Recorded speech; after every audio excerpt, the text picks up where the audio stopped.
The thug's slap still echoed in the diner when the door burst open. Stephen Curtis stepped in with his men, eyes locking on the red handprint burning across his father's face. The room froze as the Mafia boss took one slow step forward, every inch of him promising violence so cold it made the windows tremble. And when Stephen whispered, "Who touched my father?" the thug realized too late he hadn't just slapped an old man. He'd declared war. But what Stephen does next, no one in that diner will ever forget. If you're hooked in and want to enjoy this story, go ahead and subscribe, and drop a comment letting me know where you're watching from. It's always amazing to see where everyone's watching. Plus, tomorrow I've got another incredible story lined up, and you definitely don't want to miss it. Alright, back to the story. The Ridgewood diner smelled of fresh coffee and bacon grease that morning, the kind of familiar comfort that made the world feel steady. Warm light filtered through Venetian blinds, casting striped shadows across the red vinyl booths and checkered floor. The jukebox in the corner sat silent, and the only sounds were the soft clink of ceramic mugs and the occasional scrape of a fork against a plate. At his usual corner booth sat Henry Curtis, an 81-year-old Army veteran who arrived every morning at precisely 8:10. Rain or shine, summer or winter. For the past 12 years, this booth had been his anchor, his routine, the one constant in a life that had seen too much change. He wore a plaid flannel shirt with the sleeves rolled to his elbows, the fabric soft and faded from countless washes. His work boots, scuffed and worn, had walked through decades most people only read about in history books. His hands trembled slightly as he lifted his cup of black coffee to his lips, a tremor that came with age, not fear. But his eyes, though creased with deep lines and shadowed by exhaustion, still held the quiet strength of a man who had once served his country with honor. Henry hadn't spoken to his son, Stephen Curtis, in years. Their relationship had shattered long ago when Stephen became deeply entangled with organized crime, leaving Henry heartbroken and terrified for his son's soul. He had tried everything, pleading, reasoning, even ultimatums, but Stephen had chosen a path Henry couldn't follow. And eventually, Henry had been forced to make the hardest decision of his life. He cut ties. He still thought about Stephen every day, wondered if he was safe, wondered if he was even alive. But those thoughts belonged to another time, another version of himself. This morning, Henry simply wanted his coffee, his quiet booth, and a few moments of peace before the world demanded anything more from him. That peace shattered without warning. Across the diner, a young man in dark clothes had been arguing with the waitress over his bill. He was broad-shouldered and heavily tattooed, with a neck thick as a tree trunk and eyes that burned with barely contained rage. His voice climbed louder with each passing second, his anger more volatile, drawing nervous glances from other customers. "I ain't paying for this garbage," he snarled, jabbing a finger at the check. "You trying to rip me off?" The waitress, a kind woman in her 50s named Diane, stepped back with her hands raised. "Sir, please, it's just the price on the menu. I didn't—" "Don't tell me what it is," he barked, slamming his palm on the counter. Henry watched quietly from his booth, his expression calm but his heart heavy. He had seen men like this before, men who mistook volume for power, cruelty for strength. He didn't say a word, didn't need to. He simply observed, his steady gaze reflecting a lifetime of experience that couldn't be intimidated. The thug turned mid-rant and caught Henry's eyes on him. Something about that look, the old veteran's unflinching, quiet stare, ignited a fire in the young man's wounded ego. He saw judgment in those eyes, saw disapproval, saw everything he hated about authority, about discipline, about men who had earned their respect instead of demanding it. Before anyone could move, before anyone could breathe, the thug crossed the diner in 3 strides and slapped Henry hard across the face. The crack echoed through the room like a gunshot. Silverware clattered onto plates. Conversations died mid-sentence. A woman near the window gasped and covered her mouth, and Henry, his weathered cheek burning red, slowly raised his hand to his face not from pain, but from the deep sorrow of realizing how far the world had fallen. He didn't cry out, didn't curse, didn't retaliate. He simply sat there, stunned, his calloused fingers pressed gently against the bruise already blooming beneath his skin. If seeing an elderly man treated with such cruelty breaks your heart even a little, don't scroll past without subscribing. Every click helps shine a light on stories that remind the world what real respect looks like. The diner fell into suffocating silence. Diane stood frozen behind the counter, her order pad trembling in her hands. Other customers stared at their plates, unwilling to meet anyone's eyes, too frightened to intervene. The thug stood over Henry for a moment, chest heaving, fists still clenched, waiting for anyone to challenge him. No one did. Satisfied, he turned and swaggered back to his table, muttering under his breath about old men who don't know when to mind their business. Henry remained motionless in his booth, his hand still pressed to his cheek, his coffee growing cold in front of him. He had survived boot camp, combat zones, and decades of hard labor. Physical pain meant nothing to him anymore, but his heart ached at what he witnessed. A world that had forgotten honor, forgotten the meaning of respect for those who had paved the way. Minutes crawled by like hours. Henry stayed seated, partly because his legs felt too heavy to carry him out, and partly because this diner had been his sanctuary for so long he didn't know where else to go. What no one in that diner knew, what even Henry couldn't have predicted, was that in less than 60 seconds, the bell above the door would ring, and everything would change. The bell above the diner door chimed. It was a soft sound, delicate, even the same cheerful jingle that announced every customer who walked through those glass doors. But this time, the sound cut through the tension like a blade, and every head in the diner turned instinctively toward the entrance. 3 men stepped inside. The first was tall, broad-shouldered, and dressed in a charcoal gray suit that fit him like it had been tailored to his exact measurements. His white shirt was open at the collar, revealing dark tattoos that crawled up his neck like vines. His hair was slicked back, his jaw sharp and clean-shaven, and his eyes cold, calculating, and unnervingly calm swept across the diner with the precision of a predator assessing its territory. Behind him came 2 more men, both built like linebackers, their arms thick with muscle and ink. They wore dark jackets despite the warmth of the morning, and their expressions were unreadable, carved from stone. They didn't need to speak. Their presence alone commanded attention, demanded submission, radiated danger. The diner, already silent from the earlier violence, somehow grew even quieter. Diane's hand flew to her chest. A man near the counter slowly set down his fork. His appetite vanished. The thug who had slapped Henry glanced up from his table, his sneer faltering for just a fraction of a second before he forced it back into place. The tall man in the suit, Stephen Curtis, stood in the doorway for a moment, his gaze moving methodically from table to table, booth to booth. He wasn't looking for trouble. He was looking for someone, and then his eyes found Henry. For a heartbeat, everything stopped. Stephen's expression flickered just for an instant with something raw and unguarded. Shock, recognition. And then, as his gaze dropped to the red handprint blazing across his father's weathered cheek, something darker surfaced. Rage. Not the loud, reckless kind that the thug had displayed earlier. This was different. This was the kind of fury that burned cold, that moved with purpose, that didn't need to announce itself because everyone in the room could feel it like a shift in atmospheric pressure before a storm.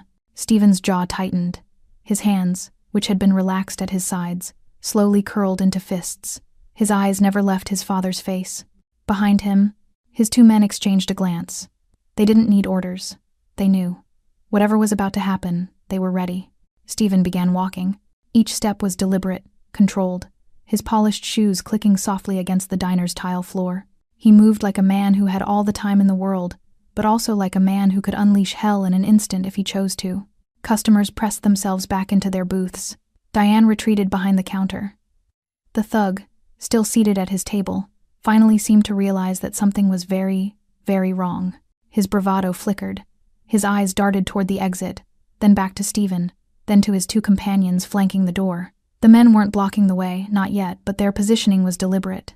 They stood like sentries, silent and immovable, their arms crossed over their chests. No one was leaving. Stephen reached Henry's booth and stopped. For a long moment, father and son simply stared at each other. Henry's hand was still pressed to his bruised cheek, his eyes wide with disbelief. He hadn't seen Stephen in years, hadn't heard his voice, hadn't known if he was even still alive. And now here he was, standing in the middle of the Ridgewood diner, dressed like a man who ruled the underworld, looking at Henry like he was the only person in the room. Stephen's voice, when he finally spoke, was low and rough, barely above a whisper. "Dad?" The word hung in the air like a ghost. Henry's throat tightened. He tried to speak, but no sound came out. His eyes burned with emotion he couldn't name. Relief, fear, pride, heartbreak, all tangled together in a knot too complicated to unravel. Stephen's gaze dropped again to the bruise. His expression hardened, the coldness returning to his eyes as he turned his head slowly toward the rest of the diner. "Who touched my father?" His voice was calm, almost conversational, but there was a weight to it, a gravity that made the question feel less like an inquiry and more like a sentencing. No one answered. The thug shifted in his seat, his earlier confidence evaporating like steam. He glanced toward the door again, but Stephen's men hadn't moved. They simply watched, their faces blank, their eyes sharp. Stephen took one step away from the booth, his hands still at his sides, his posture relaxed but radiating controlled menace. He didn't need to yell. He didn't need to threaten. His presence alone was enough to make grown men shrink. "I'll ask one more time," Stephen said softly, his eyes scanning the room. "Who put their hands on my father?" The diner held its breath, and in the corner booth, Henry Curtis sat frozen, his heart pounding in his chest, watching his estranged son, the boy he had raised, the man he had lost, stand between him and the world like a wall of steel. Stephen wasn't just a mafia boss in that moment. He was a son, and someone was about to pay. Stephen stood in the center of the diner, waiting. The silence stretched like a wire pulled taut, ready to snap. Every second that passed without an answer seemed to darken his expression further, his patience thinning with each breath.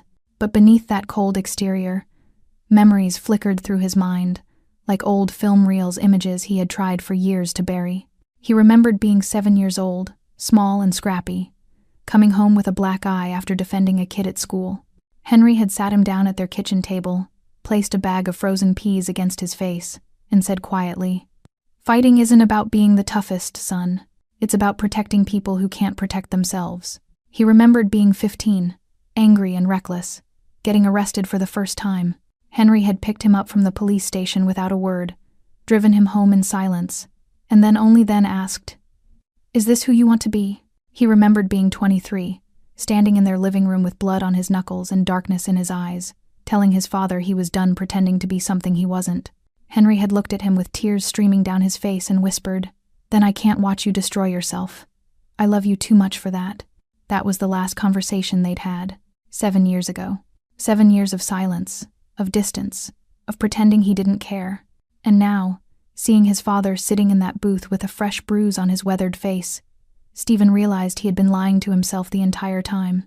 He turned slowly, his gaze sweeping across the diner until it landed on the thug still seated, still trying to maintain his tough guy posture, but with sweat beginning to bead on his forehead. Stephen didn't rush. He crossed the diner with measured steps, his men shifting positions subtly to block any possible escape route. When he reached the thug's table, he stopped and looked down at him with an expression that revealed nothing. "Stand up," Stephen said quietly. The thug hesitated, his jaw clenched, his pride warring with his survival instinct. For a moment, it looked like he might refuse, but then Stephen's men moved closer, just a single step, and the message was clear. Slowly, reluctantly, the thug stood. Up close, Stephen could see the bravado crumbling. The young man was scared, trying desperately not to show it, but his hands trembled slightly at his sides. "You slapped an old man," Stephen said, his voice conversational, almost friendly. "You slapped my father." The thug tried to muster defiance. He was staring at me like, "I don't care," Stephen interrupted, his tone never rising. "I don't care what you thought he did. I don't care what excuse you've invented in your head. You put your hands on an 81-year-old veteran who was sitting quietly in a booth, drinking his coffee, minding his own business." The thug's mouth opened, then closed. No words came out. Stephen leaned in slightly, his voice dropping to barely above a whisper. "You're going to apologize, and then you're going to leave. And if I ever hear that you've been within 10 miles of this diner again, we're going to have a very different conversation. Do you understand me?" The young man nodded frantically, his earlier arrogance completely shattered. "I didn't hear you," Stephen said. "Yes," the thug croaked. "Yes, I understand." "Good." Stephen stepped back, gesturing toward Henry's booth. "Now apologize." The thug stumbled forward, his legs unsteady, until he stood before Henry. He couldn't meet the old man's eyes. I'm sorry," he muttered. "I shouldn't have. I'm sorry." Henry said nothing. He simply looked at the young man with those tired, dignified eyes, not with hatred, not with satisfaction, but with something that looked almost like pity. Stephen nodded once. "Get out." The thug didn't need to be told twice. He practically ran for the door, shoving it open so hard the bell jangled violently.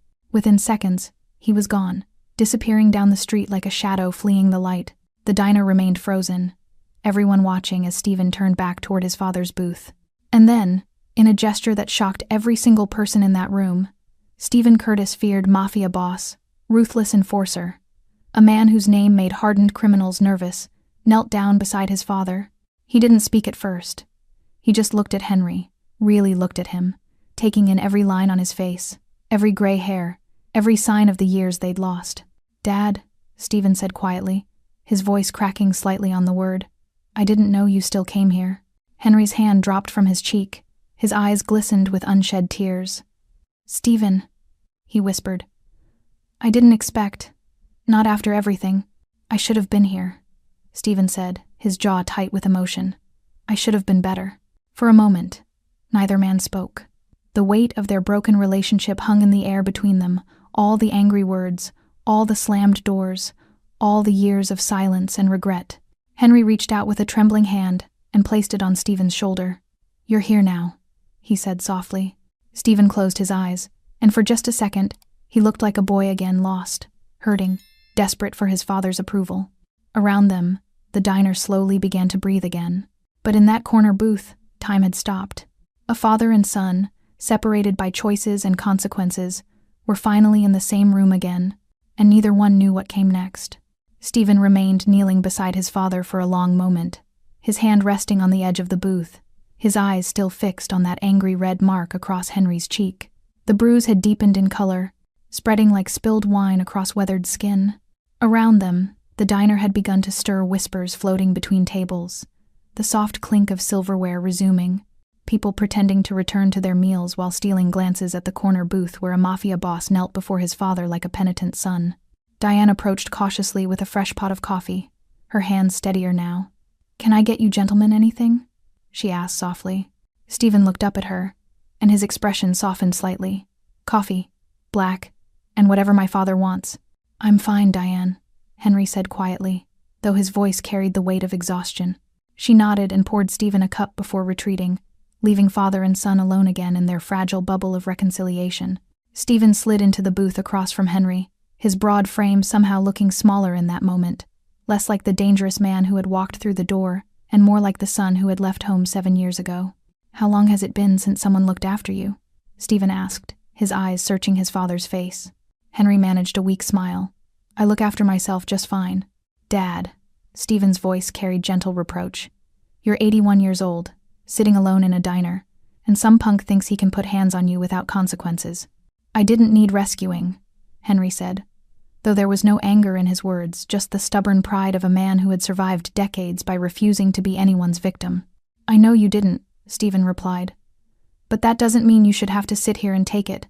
Henry's fingers wrapped around his coffee cup, and he stared into the dark liquid as if it might hold answers to questions he was afraid to ask. "You've changed," he said finally. "The clothes, the men following you, the way people look at you. I'm still your son. Are you?" Henry's eyes lifted, meeting Stephen's gaze directly. "Because the boy I raised wouldn't have men with guns standing at the door. The boy I raised wouldn't walk into a room and make people afraid." Stephen flinched as if struck, but he didn't look away. "No," he said quietly. "He wouldn't. But that boy didn't survive, Dad. The world took him apart piece by piece, and what's left is this. And you think I'm proud of that? I think you're sitting here with a bruise on your face because you have no one watching your back," Stephen said, his voice harder now. "I think you spent 7 years pretending I didn't exist because you couldn't accept who I became. And I think that whatever I am now, whatever choices I made, I'm still the only person in this entire city who would burn it to the ground if someone hurt you." The words hung between them like smoke. Henry's throat tightened. He wanted to argue, wanted to tell Stephen that violence wasn't protection, that power built on fear was worthless.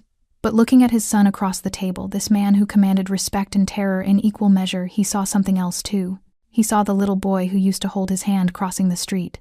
He saw the teenager who stayed up all night when Henry had pneumonia, too worried to sleep. He saw his son. "I never stopped loving you," Henry said, his voice breaking.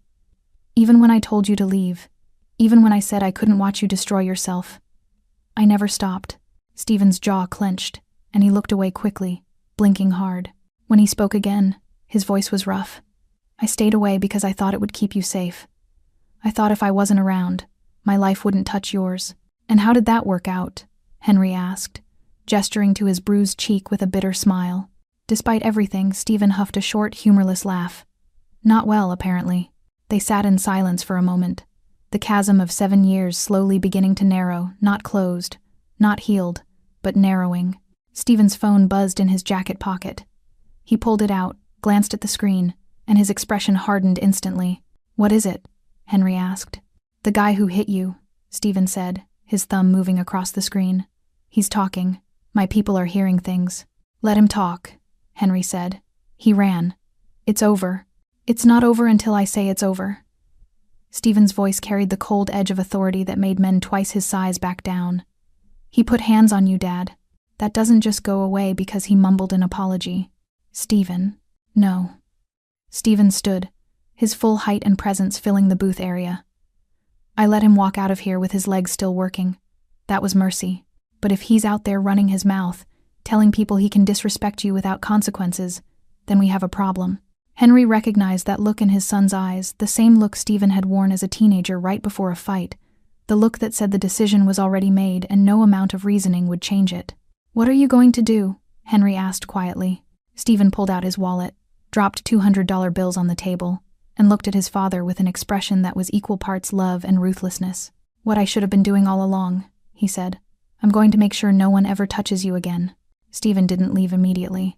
He stood beside the booth for a long moment, his phone still in his hand, his jaw set with that familiar determination Henry had seen countless times before, the same look Stephen wore as a child when he'd decided something was right.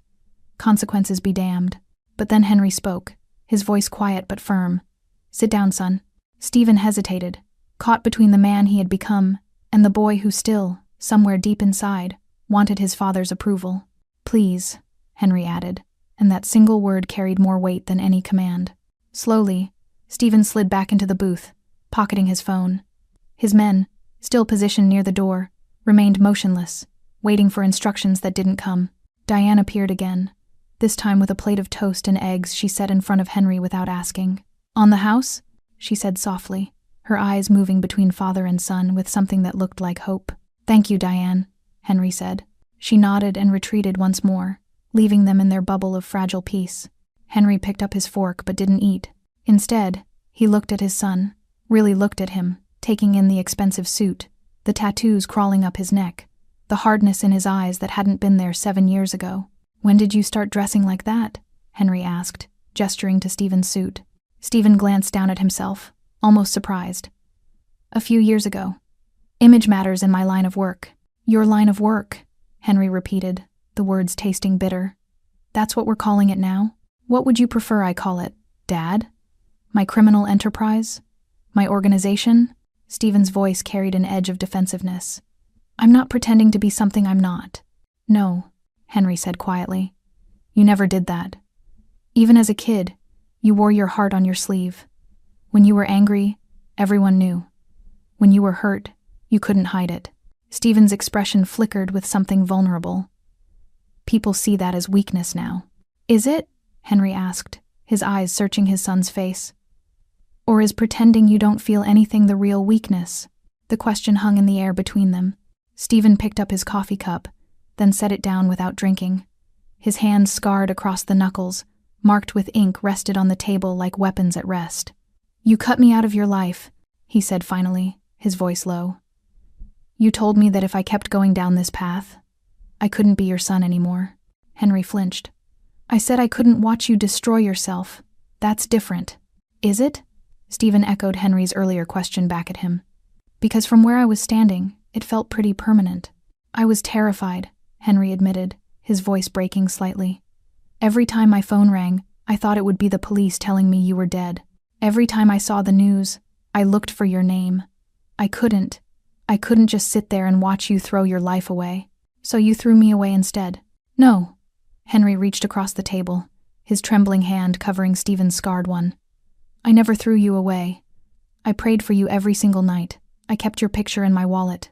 I asked people about you, made sure you were still alive." His voice dropped to a whisper. "I never stopped being your father, Stephen. I didn't know how to save you."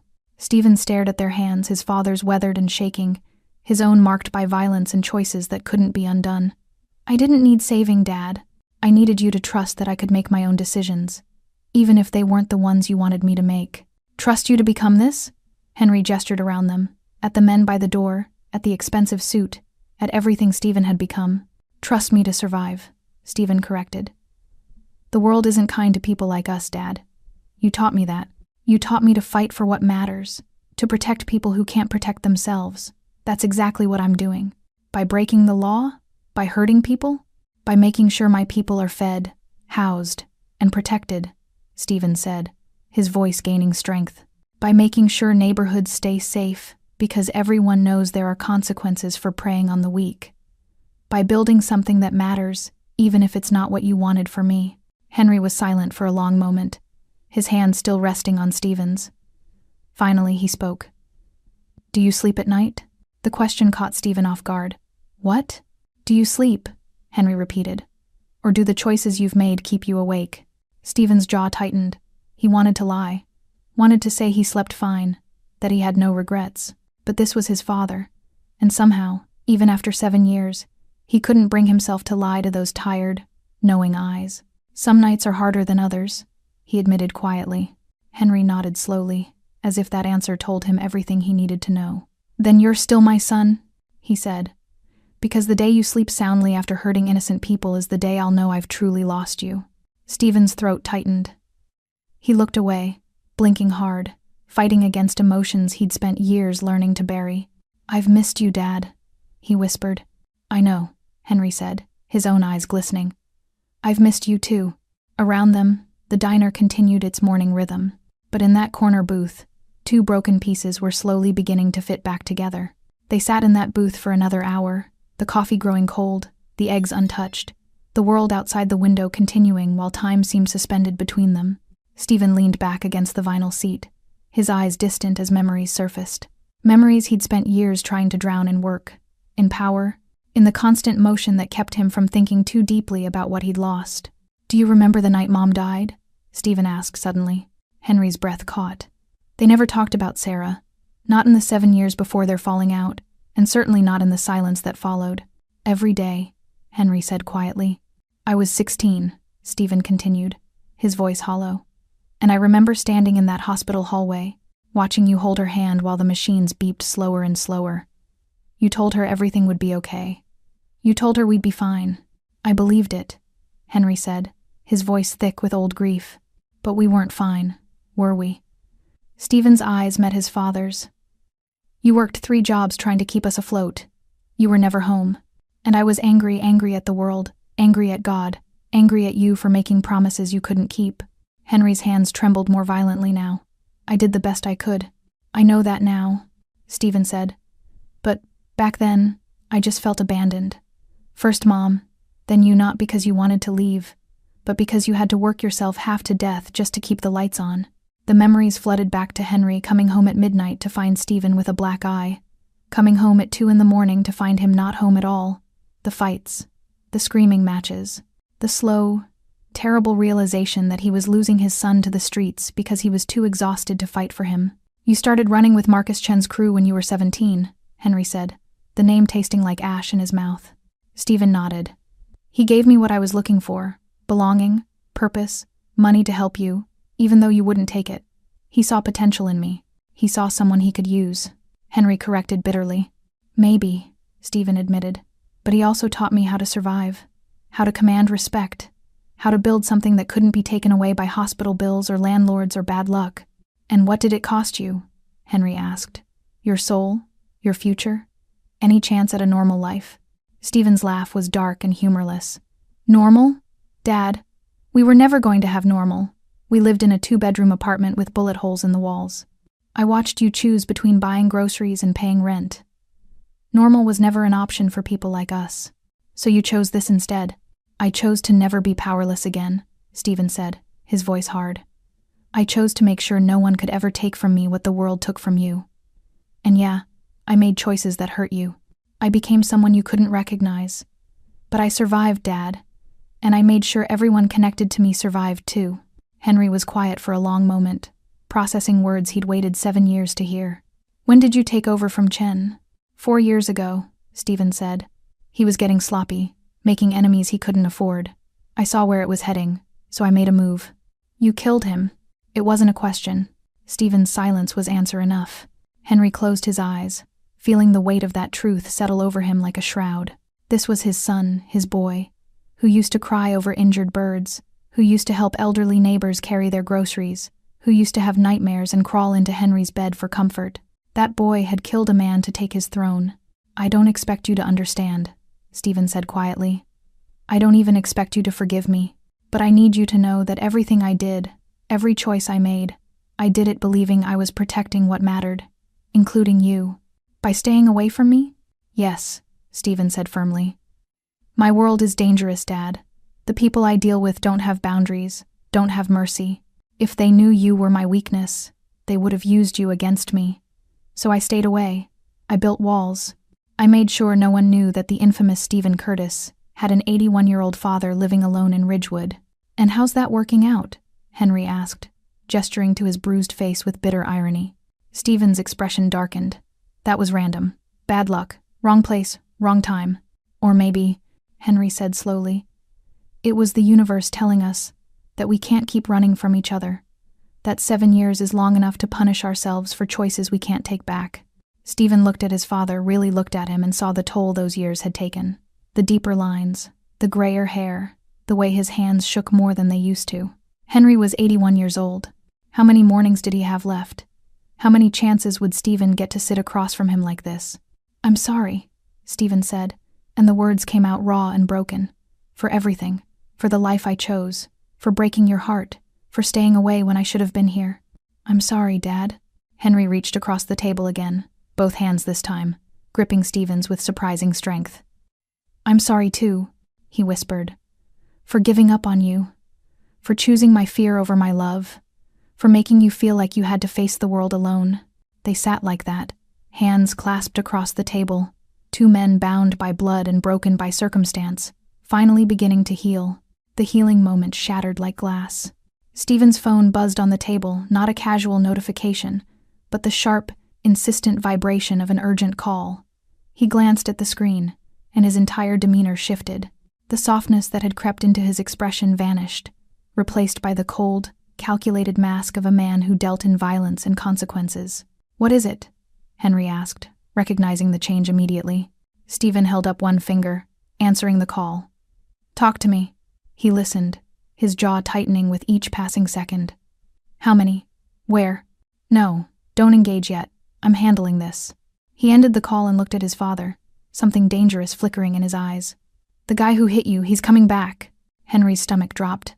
"What?" "He left here embarrassed, ran his mouth to the wrong people, and now he's bringing friends to prove he's not afraid." Stephen stood, buttoning his suit jacket with practiced precision. "He'll be here in less than 2 minutes." "Stephen, let it go," Henry urged, his voice tight with worry. "You scared him off. That's enough." "No, Dad, it's not." Stephen's voice was final, absolute. He had his chance to walk away. He chose to come back. He turned toward his men at the door and made a subtle gesture, 2 fingers pointed down, then a circular motion. The 2 men moved immediately, flanking the entrance, their positions casual but strategic. Diane noticed the shift in atmosphere and approached cautiously. "Stephen, what's happening?" "Keep everyone calm," Stephen said quietly. "And stay behind the counter." She nodded, her face pale, and retreated as instructed. Henry tried to stand, but his legs felt weak beneath him. "This is my fault. If I hadn't stared at him." "Stop," Stephen interrupted, his tone sharp but not unkind. "You did nothing wrong. You sat in your booth, drank your coffee, and existed. That's not a crime, and it sure as hell isn't something you should apologize for." Through the diner's wide windows, movement caught Henry's attention. 3 figures were approaching the thug from earlier, now flanked by 2 others, both bigger, both meaner looking. One carried something in his jacket that created an unnatural bulge. The other cracked his knuckles as he walked, his stride full of aggressive confidence. The customers who had started to relax were now frozen again, sensing the approaching storm. Stephen walked toward the door with unhurried steps, meeting his men near the entrance. He spoke to them in low tones, his words inaudible to the rest of the diner, but his men nodded in understanding. The door swung open, and the 3 men entered.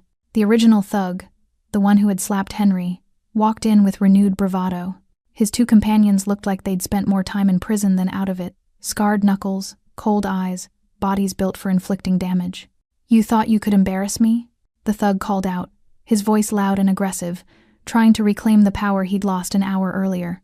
"You thought I'd just run away and forget about it?" Stephen stood motionless, his hands at his sides, his expression betraying nothing. "I brought my boys," the thug continued, gesturing to his companions. "And we're here to settle things proper. Old man's gonna apologize for staring, and you're gonna apologize for disrespecting me in front of all these people." A dangerous smile touched Stephen's lips, the kind of smile that didn't reach his eyes, the kind that made smart people run in the opposite direction. "You have 10 seconds to turn around and leave," Stephen said calmly. The thug laughed, looking to his friends for validation. "You hear this guy? Thinks he's tough because he's got 2 bodyguards. 8 seconds," Stephen continued, his voice never rising. One of the companion thugs stepped forward, pulling back his jacket to reveal a gun tucked into his waistband, not drawing it, just showing it, making a point. Stephen's men didn't react. They simply stood there, utterly still, utterly calm. 5 seconds. "We ain't scared of you," the original thug spat. "I don't care who you think you are." 3 seconds. The companion with the gun reached for it. He never got his hand around the grip. Stephen's men moved with practiced, lethal precision, not fast, not flashy, but with the efficiency of professionals who had done this 1,000 times before.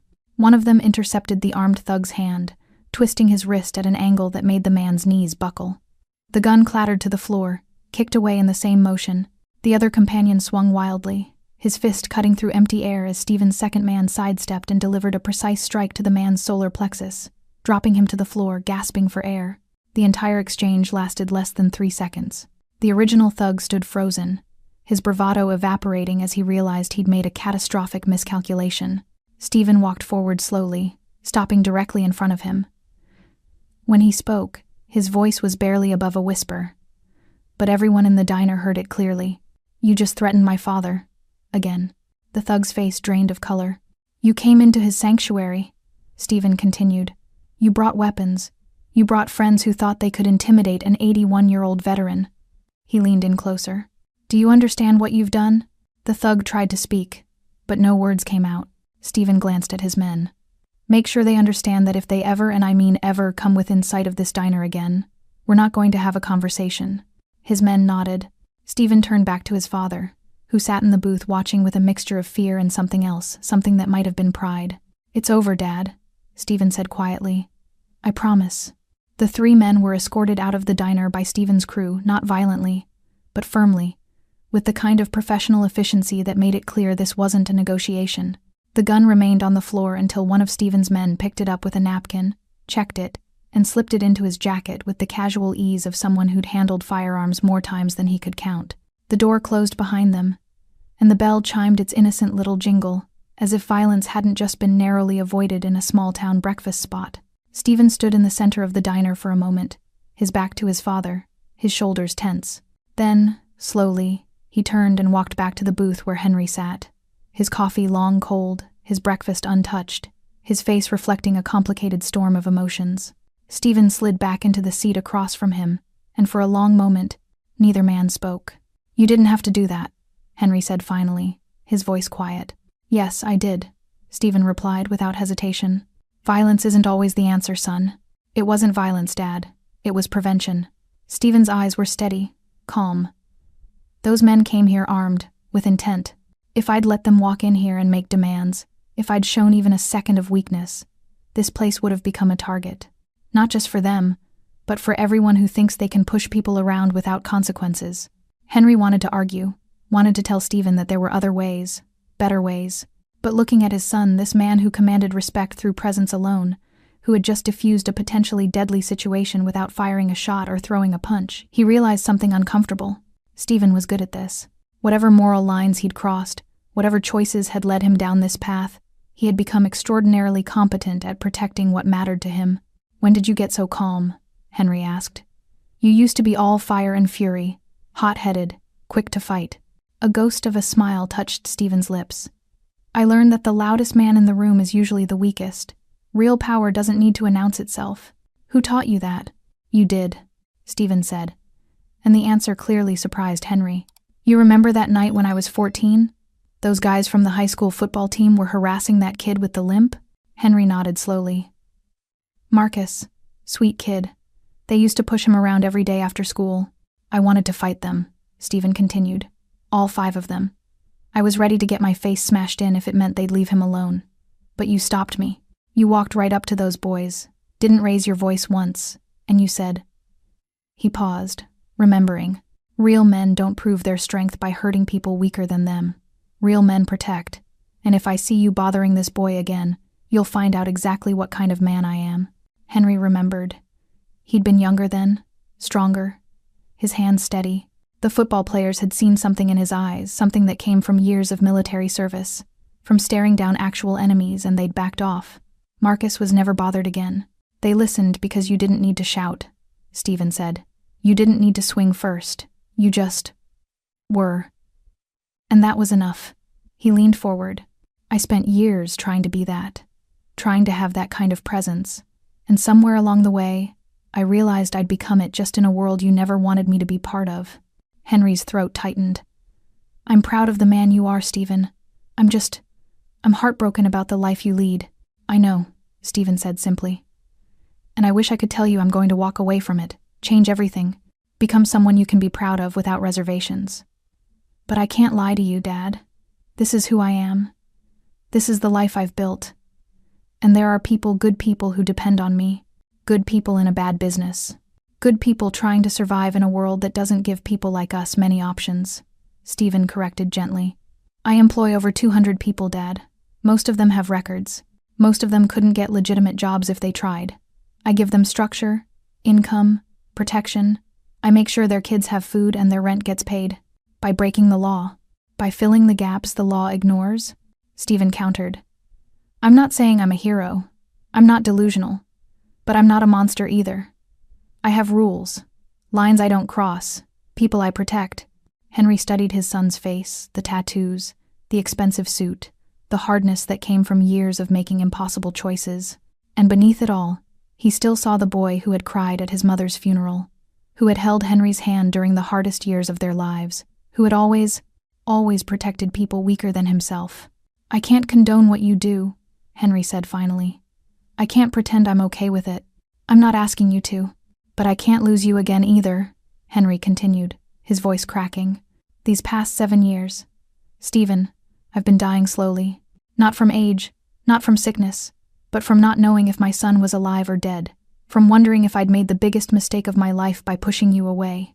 Stephen's composure cracked, his eyes reddened, and he looked away quickly, his jaw clenched tight against emotion he'd spent years learning to suppress. I thought about calling you 1,000 times, Stephen admitted, his voice rough. I'd pull up your number, stare at it for an hour, and then convince myself you were better off without me, that my life would only bring you pain. And look where that got us, Henry said with a bitter smile, touching his bruised cheek. Maybe if you'd been around, that kid wouldn't have had the nerve to touch me in the first place. That's never happening again, Stephen said firmly. I don't care if you want me here or not. I'm not letting you sit in this diner alone anymore. I'm not letting you be vulnerable to every punk who thinks he can take out his frustrations on an old man. I'm not that old, Henry protested weakly. Dad, you're 81. I can still take care of myself. I know you can, Stephen said, reaching across the table to grip his father's trembling hand. But you shouldn't have to. Not anymore. Not when you have a son who can make sure you never have to worry about anything again. Tears rolled down Henry's weathered cheeks, tears he didn't bother wiping away. I've missed you so much, he whispered. I've missed you too, Dad, Stephen replied, his own voice breaking. Every single day. They sat like that, hands clasped across the table. Two broken men slowly finding their way back to each other through the wreckage of years lost and choices made. Outside, the morning sun climbed higher in the sky. Inside the Ridgewood diner, a father and son began the long, difficult work of rebuilding what had been shattered. It wouldn't be easy. It wouldn't be clean. But it would be real. And sometimes, that was enough. 1 week later, the Ridgewood diner looked exactly the same as it always had: red vinyl booths, checkered floor, the smell of coffee and bacon hanging in the air like a familiar embrace. But something fundamental had shifted in the atmosphere of the place, something the regular customers could feel even if they couldn't quite articulate it. Henry Curtis still arrived every morning at 8:10, rain or shine. But now, when he walked through the door, he wasn't alone. Stephen had started showing up 5 minutes earlier, already seated in the corner booth, 2 cups of black coffee waiting, one for himself, one for his father. He wore slightly more casual clothes now, though still expensive. Dark jeans, a pressed shirt, a leather jacket that probably cost more than most people's monthly rent. His tattoos were still visible, crawling up his neck like permanent reminders of the life he'd chosen. But his expression had softened somehow, the hard edges worn down by daily proximity to the one person who had ever truly known him. On this particular morning, Henry walked in to find Stephen already reading the newspaper, his coffee steaming gently in front of him. "You're early," Henry said, sliding into the booth with a small smile. "Couldn't sleep," Stephen replied, folding the paper and setting it aside. "Figured I might as well be useful." Diane appeared almost immediately, her smile genuine and warm. She'd gotten used to Stephen's presence over the past week, had stopped flinching every time his men walked through the door. "Morning, gentlemen. The usual?" "Please," Henry said. "Make it 2, Stephen added. She nodded and disappeared toward the kitchen, leaving father and son in comfortable silence. The other customers had adjusted too. The initial fear and whispered speculation had given way to cautious acceptance. Stephen Curtis feared Mafia boss. Ruthless enforcer, came to the Ridgewood diner every morning to have breakfast with his elderly father. He was polite to the staff, never caused trouble, and tipped so generously that Diane had been able to fix her car and pay off a credit card. His men, usually 2 of them, sat at a separate table near the window. They ordered their own food, kept to themselves, and maintained a watchful but non-threatening presence. They'd become part of the scenery silent guardians that no one acknowledged but everyone noticed. "How's business?" Henry asked, the question still feeling strange in his mouth. He'd spent years refusing to acknowledge Stephen's work, and now here he was, asking about it like it was a normal job. "Complicated," Stephen said carefully. "There's some territorial tension on the east side.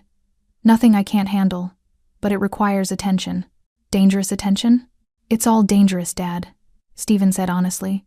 "But I've got good people, smart people. We'll manage it." Henry nodded slowly, sipping his coffee. He still didn't approve, probably never would, but he'd made a conscious choice over the past week. He could either spend whatever time he had left pushing Stephen away because of moral disagreements, or he could accept his son as he was and be grateful for the relationship they were rebuilding. He'd chosen the latter. "I have a doctor's appointment next Tuesday," Henry mentioned casually. "Annual checkup." Stephen's attention sharpened immediately. "What time?" 10 in the morning. "I'll drive you." "You don't have to." "Dad," Stephen interrupted gently. "I'm driving you." End of discussion. Henry smiled despite himself. Some things never changed. Stephen had always been stubborn, even as a child. Diane returned with 2 plates of eggs, bacon, and toast, setting them down with practiced efficiency. "Anything else, boys?" "We're good, thank you," Stephen said, and she left them to their meal. They ate in comfortable silence for a while, the simple act of sharing a meal together feeling both familiar and miraculous. 7 years of separation, and now they were here, breaking bread like the lost time had been only a brief interruption. "People treat me differently now," Henry said eventually, his fork pausing midway to his mouth. "How so?" "With respect," Henry clarified. "Like I matter.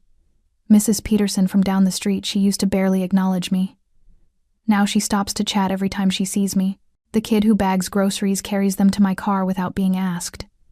Even the landlord fixed my leaky faucet within a day of me mentioning it." Stephen's expression remained neutral. "Good. It's because of you," Henry continued. "They know you're my son. They know what that means. Does that bother you?" Henry considered the question carefully. "It should," he admitted. "Getting respect because people are afraid of my son's reputation should bother me. But honestly, at 81, after years of being invisible, of being just another old man people talk over and ignore, it's nice to be seen again." "You were always worth seeing," Stephen said quietly. "The world just needed reminding." "By intimidation." "By presence," Stephen corrected. "I haven't threatened anyone. I haven't hurt anyone. I just exist in your orbit now, and people understand that touching you means dealing with me. That's not intimidation, Dad. That's protection." Henry wanted to argue the semantics, but he was too tired and, truthfully, too grateful. For the first time in years, he felt safe, not just physically, but emotionally. He had his son back, and whatever moral compromises that required, he'd decided they were worth it.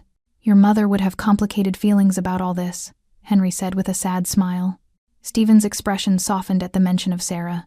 "She'd be disappointed in my choices, but proud of you coming back," Henry added. "She always said family was everything. That blood wasn't just biology, it was commitment." I'm committed now, Stephen said firmly. I'm not disappearing again, Dad. I don't care what happens, what complications arise. You're not facing the world alone anymore. Henry's eyes misted over. Thank you, son. They finished their breakfast as the diner filled with its usual morning crowd, construction workers grabbing coffee before their shifts, elderly couples sharing quiet meals, a few high school students stopping in before class. And in the corner booth, a father and son who had been torn apart by circumstance and choice sat together, rebuilding their bond one breakfast at a time. Stephen's phone buzzed. It always did, the demands of his world never fully silenced, but he glanced at it and set it aside without responding. Business? Henry asked. Nothing that can't wait, Stephen replied. I'm with my father. Everything else comes second. And in that moment, surrounded by the smell of coffee and the gentle murmur of morning conversation, Henry Curtis felt something he hadn't felt in 7 long years. He felt whole. 3 months later, the Ridgewood Diner had become more than just a breakfast spot.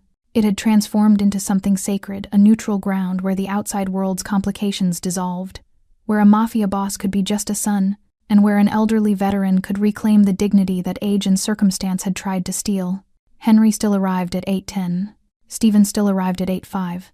And every single morning, without fail, they sat in that corner booth and shared coffee, breakfast, and conversation that ranged from mundane to profound. On this particular morning in late autumn, golden light streamed through the windows, catching on the chrome edges of the tables and making the whole diner glow with warmth. Henry walked in with steadier steps than he'd had 3 months ago, not because his body had grown younger, but because his spirit had grown lighter. Stephen was already there, of course, the newspaper folded beside him, 2 steaming cups of coffee waiting. Morning, Dad, he said with a smile that reached his eyes now, the hardness that had defined him for so long softening around the edges. Morning, son, Henry replied, sliding into his seat with the ease of routine. Diane didn't even need to ask anymore. She simply brought out their usual orders: eggs over easy for Henry, scrambled for Stephen, bacon for both, extra toast. You boys are too predictable, she teased gently.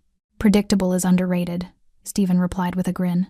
She laughed and left them alone, moving to attend to other customers who had also grown accustomed to the daily sight of the Curtis men in their corner booth. Henry looked at his son, really looked at him, and marveled at the changes 3 months had wrought. Stephen still dressed well, still carried himself with that commanding presence, still had men positioned strategically throughout the diner for protection. But something essential had shifted. The tension that had coiled through his body like a spring had loosened. He smiled more, laughed occasionally, looked less like a man constantly preparing for war, and more like a man who had found something worth living for beyond survival and power. I saw Dr. Morrison yesterday, Henry said casually, buttering his toast. Stephen's attention sharpened immediately, concern flickering across his face. The checkup we talked about? The very one. And, Henry drew out the word, enjoying the rare opportunity to make his unflappable son visibly nervous. He said, I'm in surprisingly good health for a man my age. Blood pressure's better than it was 6 months ago. Heart sounds strong. He actually seemed impressed. The relief on Stephen's face was palpable. That's great, Dad. Really great. He asked what I'd changed, Henry continued. I told him I'd reconnected with my son, started eating regular meals again, had something to look forward to every morning. He paused, his voice growing softer. He said emotional health affects physical health more than people realize. That loneliness kills. Stephen set down his coffee cup, his expression serious. You were lonely. It wasn't a question. For 7 years, Henry admitted. I had acquaintances, people I'd say hello to, but no one who really knew me. No one I could talk to about things that mattered. I was just existing, waiting for time to run out. I'm so sorry. Stop, Henry interrupted gently. We've apologized enough. Both of us made choices. Both of us suffered for them. But we're here now, and that's what matters. Stephen nodded, but guilt still shadowed his eyes. Henry recognized it because he carried the same weight all the lost time, the missed moments, the years they could never reclaim. I've been thinking, Stephen said slowly, about the future. Oh? My business, Stephen clarified. The life I lead. I'm not going to pretend I can just walk away from it. There are too many people depending on me, too many obligations. But I've been making changes, shifting focus toward more legitimate operations, less risk, less violence. Henry's eyebrows rose. Because of me? Because of us, Stephen corrected. Because I finally have something more important than power or reputation. I have you, Dad, and I don't want to waste whatever time we have left by getting myself killed over territory disputes or pride. Tears pricked at Henry's eyes. That means more to me than you know. I know, Stephen said quietly, because it means the same to me. They ate in silence for a while, the comfortable kind that only comes from deep familiarity and trust. Around them, the diner buzzed with life. A young couple in the next booth over laughed about something. A construction worker at the counter joked with Diane. Stephen's men sat by the window, quietly eating their breakfast, their presence protective but no longer threatening. This had become their world, this small corner of the Ridgewood diner, where the past's wounds slowly healed and the future felt possible again. Do you remember, Henry said eventually, when you were 8 years old, and we came to this diner for the first time? Stephen's face lit with surprise. I didn't know you remembered that. I remember everything about you, Henry said simply. It was your birthday. Your mother was still alive. We didn't have much money, but we wanted to do something special. You ordered me the biggest pancake stack they had, Stephen recalled, smiling at the memory. With extra syrup and whipped cream. I thought I'd died and gone to heaven. You ate the whole thing, Henry laughed, then got sick in the parking lot. Worth it, Stephen grinned. Your mother took pictures, Henry continued, his voice thick with emotion. She was so happy that day. We all were. Just a normal family, having breakfast together, making memories. Stephen's smile faded into something more contemplative. And now we're back. Different circumstances, different versions of ourselves, but still here. Still family, Henry added. Still family, Stephen echoed. The moment stretched between them, heavy with significance. This diner had witnessed the beginning of their family's happiness, the middle years when they came occasionally, the long absence after Sarah's death and their falling out, and now the rebuilding, the slow, difficult, beautiful process of becoming father and son again. I love you, Dad, Stephen said suddenly, urgently, as if the words had been building pressure inside him and finally burst free. I know I don't say it enough. I know I spent years running from it, pretending I didn't need it. But I love you. Always have. Always will. Henry reached across the table and gripped his son's hand, his scarred, tattooed, dangerous hand with both of his own trembling ones. I love you too, son. More than life itself. And I'm so proud of the man you've become, even with all the complications. Even though I'm a criminal? Even though you're human, Henry corrected gently. Flawed, complicated, trying your best in an impossible world, just like the rest of us. Stephen's eyes reddened, and a single tear rolled down his cheek, something Henry hadn't seen since his son was a child. Around them, life continued. Diane refilled coffee cups. The jukebox played an old country song. Sunlight streamed through the windows, painting everything in warm, forgiving light. And in the corner booth, Henry Curtis and Stephen Curtis sat together, holding hands across the table, two broken pieces that had finally found their way back to each other. The diner had become their sanctuary. The place where violence had nearly torn them apart had instead become the foundation of their healing. The bruise on Henry's cheek had long since faded, but the memory of that morning remained not as a wound, but as a turning point. Welcome home, son, Henry whispered. Stephen smiled through his tears. It's good to be home, Dad. If you believe broken families deserve healing, and that stories like this can inspire someone who's hurting, please subscribe. Your support helps bring more hope into the world. And as they sat together in that corner booth, surrounded by the ordinary magic of a small-town diner, both men understood something profound. Love, real, unconditional, resilient love could survive anything, even 7 years of silence, even a life of crime, even the weight of choices that could never be undone. Because in the end, family wasn't about perfection, it was about showing up. And they had finally, after so long, shown up for each other. Thanks for sticking with this story till the end. If you enjoyed it, you're going to love the next one. It's packed with unexpected turns and heartfelt moments. Click the image on your screen to keep the journey going, and make sure to hit subscribe for more amazing stories. Drop a comment and rate this story from 1 to 10. I can't wait to see what you think.